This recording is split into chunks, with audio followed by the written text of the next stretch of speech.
Muscular dystrophy एक ऐसी बीमारी है जिसमें मांसपेशी जो है बहुत ज़्यादा कमज़ोर हो जाती हैं, मसल्स एकदम सिकुड़ जाती हैं, सूख जाती हैं। मसल्स के जो फाइबर्स होते हैं वो टूट जाते हैं और जगह जगह बॉडी में इकट्ठे हो जाते हैं। ख़ास तौर से जो काफ मसल्स होती हैं, जो पिंडली होती है, वहाँ पर जो ये फाइबर होते हैं मसल्स के, वो इकट्ठे हो जाते हैं।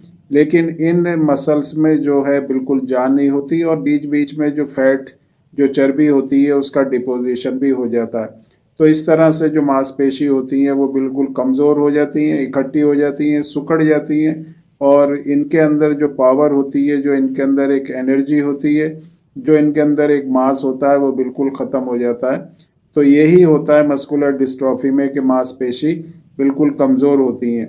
अब जो कॉज होता है मस्कुलर डिस्ट्रॉफी का कि ये जो मांसपेशी होती हैं ये इतनी कमज़ोर क्यों हो जाती हैं, मांसपेशी में इस तरह से टूट फूट क्यों होने लगती है, डैमेज क्यों होने लगती है। जिन लोगों को मस्कुलर डिस्ट्रॉफी होती है उनकी मसल्स किसी भी तरह का काम करने के काबिल क्यों नहीं रहती और ये जो मांसपेशी होती हैं ये दिन ब दिन सिकुड़ती चली जाती हैं, कमज़ोर होती चली जाती हैं। उनके अंदर जो है टूट फूट होने लगती है, डैमेज होने लगती है और पूरी तरह से देखा जाए तो मस्कुलर डिस्ट्रॉफी के जो पेशेंट होते हैं उनकी मांसपेशी बिल्कुल लूज़ हो जाती है, कमज़ोर हो जाती है और बेजान सी हो जाती है। तो इसका जो कॉज होता है, इसकी जो वजह होती है, वो एक प्रोटीन होता है और इस प्रोटीन को हम कहते हैं डिस्ट्रोफिन प्रोटीन।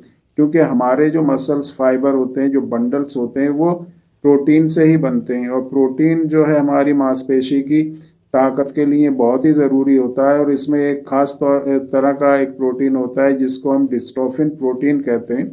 और ये जो प्रोटीन है मांसपेशी के बनने में और मांसपेशी की ताकत में, उसकी स्टेबिलिटी में बहुत ही ज़रूरी होता है, बहुत ही इम्पोर्टेंट होता है।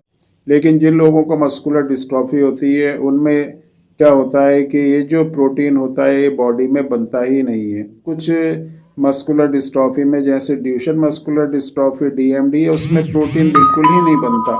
लेकिन कुछ दूसरी तरह की मस्कुलर डिस्ट्रॉफी होती हैं, जैसे बैकर मस्कुलर डिस्ट्रॉफी या लिम्ब-गर्डल मस्कुलर डिस्ट्रॉफी, उसमें प्रोटीन बहुत कम क्वांटिटी में बनता है।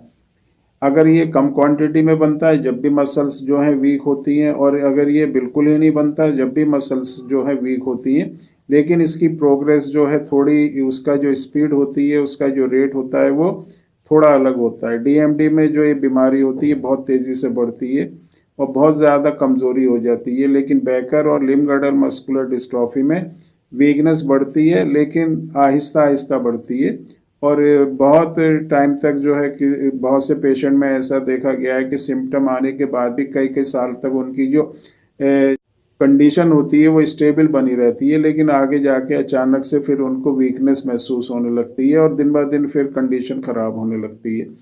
तो जिन लोगों को मस्कुलर डिस्ट्रॉफी होती है उनकी मांसपेशी से रिलेटेड ही क्योंकि ये प्रॉब्लम है, तो मांसपेशी को स्टेबल रखना बहुत ही ज़रूरी है।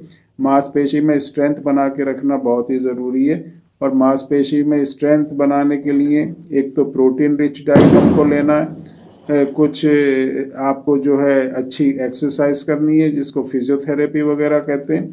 आप हल्के हाथ से मसाज करें अपनी बॉडी के ऊपर, मसल्स के ऊपर। इसके साथ मेडिसिन का जो यूज़ है बहुत ही ज़रूरी है। जैसे ही सिम्टम्स दिखाई दें इसमें बिल्कुल भी देर न करें और मेडिसिन को यूज़ करें। जैसे हर वीडियो में हम बताते हैं कि जो बेस्ट मेडिसिन होती हैं मस्कुलर डिस्ट्रॉफी में वो होम्योपैथिक मेडिसिन ही होती हैं। कंडीशन के हिसाब से, सिम्टम्स के हिसाब से, किस टाइप की मस्कुलर डिस्ट्रॉफी है, कितने टाइम से मस्कुलर डिस्ट्रॉफी है, पेशेंट की कंडीशन क्या है, उसकी एज क्या है, बहुत सी चीज़ें ऐसी होती हैं। उसके हिसाब से जो मेडिसिन सेलेक्ट करके एक फार्मूला बनाया जाता है और इस फार्मूला को देने से जो मेडिसिन बहुत ही अच्छा काम करती हैं। साथ में जो एक ऑयल होता है जिसको नाभि में डाला जाता है और ये ऑयल भी यूज़ करने से और साथ में मेडिसिन लेने से बहुत ही अच्छे रिजल्ट जो है इन मेडिसिन से मिलते हैं।